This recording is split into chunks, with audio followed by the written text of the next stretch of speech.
Dry Creek wasn't a town so much as a cluster of buildings swallowed by the wind and dust. It had a saloon, a sheriff's office, and a general store, all blistered by sun and age. But on the far edge of town, past a leaning barn and a crooked fence, sat the DeWitt farm, a place as forgotten as the girl who lived there.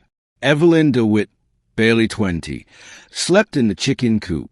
Her father, Jed DeWitt, once a respected cattleman, had fallen into ruin and drink after his wife's death. He blamed Evelyn for every misfortune that followed, blamed her for being born with her mother's soft eyes, blamed her for not being a son, blamed her for being a reminder of the woman he lost. So she slept among straw and feathers, a blanket between her and the cold floor. Her hands were callous from tilling dry soil, her back often striped by the switch her father kept by the porch. Still, she bore it all with a quiet strength that no one in Dry Creek noticed. Or so she thought. Chapter 2, The Stranger in Dust. Wade Mercer rode into town with a limp and a storm behind his eyes. A former outlaw-turned-rancher, he carried the weight of his past like a shadow trailing behind his horse.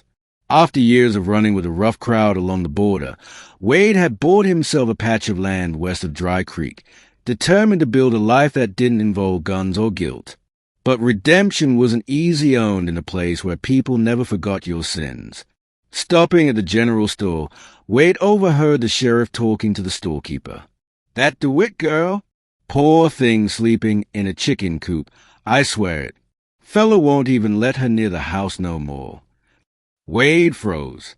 He'd seen Evelyn once, just once, watering dying vegetables in her torn dress, her long hair knotted and face dote-smudged, but something in her eyes had stayed with him. Not fear, not pity, just survival. "She's stronger than most men," the storekeeper said, "but she ain't got long if someone don't step in." Wade left the store without buying a thing. Chapter 3. You Belong With Me Now. The sun was dipping when Wade rode up the DeWitt Farms fence line.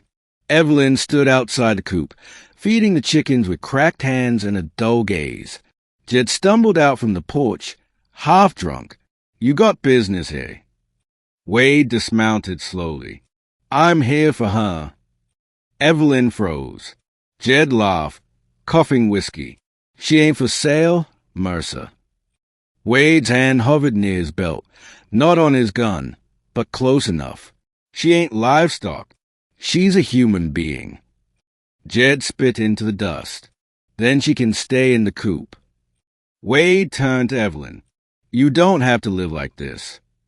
For the first time in weeks, her lips parted. "Where would I go?" "With me?" Wade said. "You'll work if you want. Rest if you need. But you'll never sleep with the chickens again." Jed's face turned red. "She's my daughter." Wade didn't blink. "And I'll be her salvation." Evelyn looked from her father to the man in front of her. She had no reason to trust Wade Mercer, but no reason to stay either. With trembling fingers, she stepped past her father and climbed onto Wade's horse. Jed didn't follow. Chapter 4, Ashes of the Past. The Mercer Ranch was no palace. It was little more than a cabin in a fenced pasture, but to Evelyn, it felt like heaven. Wade gave her the spare room, clean clothes, and space to breathe. For days, she didn't speak much, just help with chores, watch the horizon, and tried to remember how to exist without fear. Wade never asked questions. He treated her like an equal, never touching her without asking, never raising his voice. One night, while tending the fireplace, Evelyn finally asked, "Why did you come for me?" Wade looked up. "Because I've been down roads I ain't proud of, and I know what it's like to live in a cage you didn't build. You deserve more than what that man gave you. You don't even know me. I don't need to. I know what I saw." Chapter 5. The Fire and the Storm. Dry Creek wasn't kind to talk. Rumors spread that Wade had stolen Evelyn. Some said she was his kept woman. Others whispered he'd taken her out of guilt. But neither Wade nor Evelyn paid them any mind, until Jed came back.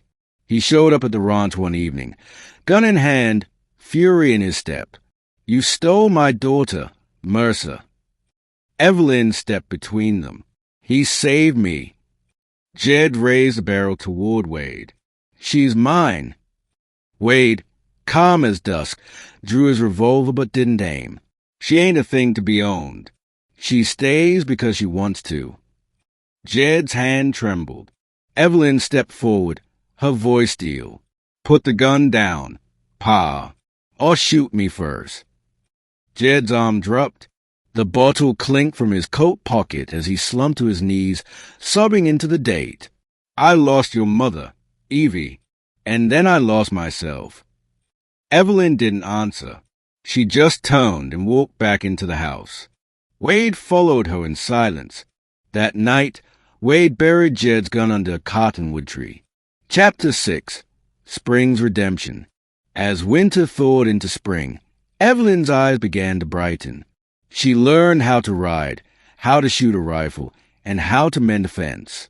Wade would watch her laugh sometimes and feel something deep in his chest begin to thaw. He loved her, but he said nothing. Not yet. She had to be free first. She had to choose. One April morning, Wade found her sitting on the porch, holding a battered music box. "It was my mama's," she said. "He gave it to me when I was 5, right before she passed." Wade sat beside her. "Do you miss her?" "Every day. But I don't want to carry hate anymore. I want something different." He looked at her, unsure if he could offer what she needed. "I ain't perfect, Evelyn." "I don't need perfect," she whispered. "I need safe. I need honest." And in that soft morning light, Evelyn leaned her head against Wade's shoulder. Chapter 7. The Promise. One evening, after branding a new calf, Wade stood under the stars with Evelyn beside him. "You could leave, you know," he said. "You're free now. You could start over somewhere else." She turned to him, eyes burning like twilight. "I already did. Here, with you." He swallowed hard. "Then stay, not just as a guest, as my partner, as whatever you want to be." "I want to be yours," she said softly, "if you'll have me. I've wanted nothing more." Under the vast desert sky, Wade took her hand, callous and strong like his own, and pressed it to his heart. "You belong with me now, Evelyn DeWitt, and I'll spend every breath proving you made the right choice." Epilogue. The Coop stands empty. Years passed. The Mercer ranch flourished.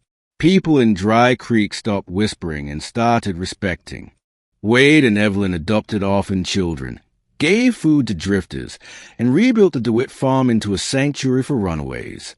The coop, where a wounded girl once slept beside hens, still stood, but only as a reminder of how far she'd come. Every spring, Evelyn placed flowers there, not for her father, not for her pain, but for the girl she used to be. And every spring, Wade would hold her close and say, "You still belong with me." And she always answered, "I always will."